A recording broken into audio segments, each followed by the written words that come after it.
Muy buenas noches, maestras y maestros. Bienvenidos a su espacio informativo de NotiSUTED. Hoy, 30 de enero del 2024. Y el día de hoy vamos a informarles con respecto al proceso de contrato docente 2024. Como ustedes pueden observar, maestros y maestras, en la imagen está el cronograma del contrato docente por resultados de la prueba nacional, o sea, por la PUM. Y desde ya estamos en la etapa 2, ¿no? Porque en la etapa 1, si ustedes recuerdan, es con respecto a la renovación de contrato docente, y ojo que ahí solo ha sido para todos los maestros que han trabajado o laborado en CEPRO. Y ya desde el día de hoy se inicia la etapa 2, que es con respecto a todos los docentes que han podido dar la prueba PUM. Y desde el día de hoy empieza hasta el 1 de febrero sobre la presentación de expedientes, pues para poder sustentarlos también los requisitos con respecto a si tienen bonificaciones de Fuerzas Armadas, de alto rendimiento en deporte y también lo que es CONADIS, ¿no? Y también los docentes que tienen pues empate. Muchos me han preguntado con respecto a los empates, ¿no? Maestra, yo estoy empatando con una compañera en el puntaje. Y ahí no es el empate. Lo que yo me tengo que fijar en es el orden de mérito. Es decir, si yo en el cuadro del año anterior me fijo y me doy cuenta que yo empataba con una colega, yo estaba en el puesto 9 y tenía 4 personas más en el mismo orden, 9, 9, 9, 9. Quiere decir que con esas personas es la que he empatado, ¿no? Los que yo he empatado con ellos. Y por eso es que debo presentar mis documentos para poder realizar el desempate. La pregunta es, ¿todos tienen que presentar sus documentos? Bueno, en la UGEL número 09 se ha hecho la consulta y sí, todos tienen que presentar sus documentos.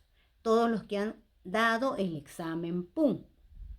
Cuando me refiero a aquellos maestros que han dado el examen PUM, también me voy a referir a aquellos que cumplen con el requisito. Por ejemplo, ¿no? Justo el día de hoy recibí una llamada de una maestra que me dice, ¿no? Que ella está aprobada, pero que la emisión de su título salió todavía en el año pasado, que ha sido en octubre de 2023. Por lo cual me pregunta, ¿no? ¿Me puedo presentar a, a lo que es la etapa 2, que es contrato por PUM? Y le referí, y lo mismo les estoy informando a ustedes, maestros, si están en la misma situación, es que no pueden presentar porque no reúnen el requisito indispensable que dice el ministerio, ¿no? Que la emisión de su título no puede ser posterior al 5 de julio de 2022. Es decir, si tu título ha sido posterior a ello, por más que te hayas sacado 200 puntos en el examen y hayas aprobado, no puedes presentarte. ¿Por qué? Por ese requisito indispensable que no puede ser emitido después del 5 de julio de 2022. Ahora vamos a explicar un poco sobre el orden de los documentos, porque he tenido muchas llamadas con respecto a maestra, cómo va el orden de mi expediente, qué va primero, el título, los anexos, los certificados. Y les puedo decir que no hay un orden específico. Sí hay UGELes en las cuales recomiendan cómo debería el expediente. Inclusive cuando yo fui maestra contratada, te recomendaban el folder, el color. La UGEL de Ollón, por ejemplo, tiene esa peculiaridad, ¿no? Ellos consideraban, por ejemplo, inicial folder, todo lo inicial de folder de color amarillo. Primaria, todo de color naranja. Secundaria, todo de color verde, ¿no? Y los maestros tenían que regirse a ello, ¿no?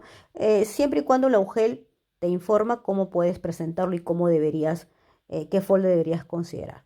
No todas las UGELes realizan dicha situación. Para poder yo saber qué documentos debo de presentar ante mi UGEL, primero debo saber si tengo empate o no.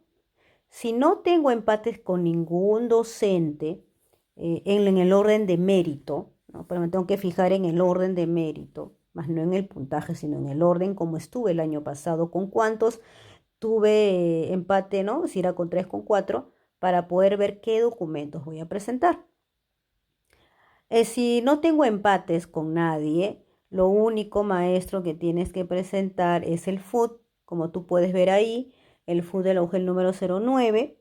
No tienes que escribir: solicito participar en el concurso de contrato docente 2024 en la modalidad, ¿no? En EBR, primaria, o si es secundaria, especialidad. Tienes que ser bien específico. También la modalidad EVE, EVA, ¿no? Para que tú puedas ser considerado dentro del cuadro de mérito, ¿no? Dentro también de lo que tú has dado el examen. Luego, maestros, después de haber llenado el FUT de acuerdo a tu GEL y después de haber fundamentado, tienes que adjuntar la copia de tu DNI, ¿ya? La copia de tu DNI. Luego de ahí tienes que adjuntar los anexos, anexos que el mismo ministerio te está recomendando cuáles son los anexos que tienes que considerar, ¿no? Entre ellos tenemos, por ejemplo, los anexos, el anexo 8, 9, 10, 11, 12 y 19. Aquí podremos ver, por ejemplo, ahí está el anexo 9, ahí está el anexo 10, tenemos el anexo 11, el anexo 12, el anexo 8, ¿no? Para que tú puedas colocarlo en tu expediente, ¿ya? Si no tienes empate, ahí podrías adjuntar tu título, porque sí o sí tienes que tener la copia de tu título, tanto por delante como por detrás, maestro. ¿Para qué? Para que puedan ver que todo tiene, todo cumple los requisitos que te están pidiendo, ¿no? Sobre todo la fecha de emisión de tu título, ¿ya? Si no tienes empate, hasta ahí nada más. Pero si tuvieras empate, bueno, vas a tener que adjuntar otros documentos más. Como les decía, maestro, si es que hubiera empate, tienes que presentar más documentos. Por ejemplo, se van a basar al anexo 13. Y en el anexo 13 están considerando lo que es la formación académica y profesional, si tienes estudio de posgrado, estudio pregrado, las capacitaciones y gestión pedagógica, las experiencias laborales. Recuerda que las experiencias tienen que ir con la resolución y adjuntando tus boletas, ¿no? Tus méritos. Te felicitas, las resoluciones, ¿no? Que son emitidas por parte del ministerio, por parte también de la ADREL o de las UGELES, en la cual te felicitan, pues, ¿no? Por tu desempeño laboral. Eso va a calificar un puntaje para que pueda haber el desempate, ¿ya? Por eso es que es importante, si yo tengo empate en el orden de mérito, tengo que presentar más documentos, pero si no, tan solo, pues, como les reitero, el FUT, el DNI, los anexos y la copia de tu título, ¿no? Pero si no, pues sí tienes que tener en cuenta el anexo número 13, para que así pueda desarrollarse el desempate y de acuerdo a ello pueda haber un orden de mérito. También hay una pregunta, ¿no? Me dicen, ¿todas las capacitaciones son válidas? Sí. En un primer momento el ministerio puso como requisito que solo eran los certificados de Perú Educa y Educa Talento, ¿no? Pero esto ya ha sido modificado. Así que todas las capacitaciones que tú has tenido tienen validez, tienen peso, así que también las puedes presentar. Bueno, maestros y maestras, espero haber podido aclarar sus dudas, porque me pidieron mucho que hiciera este video con respecto a los documentos. Si aún tienes pequeñas dudas, me puedes escribir por los mensajes de TikTok. Estaré atenta para poder responder, ¿no? Algunas preguntitas. Y si deseas, pues los anexos que estoy mostrando en el video para poder enviártelo pues también por el mensaje de TikTok a través de las imágenes. Bien, cuídense mucho, millones de bendiciones. De verdad, maestro, espero que muchos éxitos para este proceso de contrato docente 2024.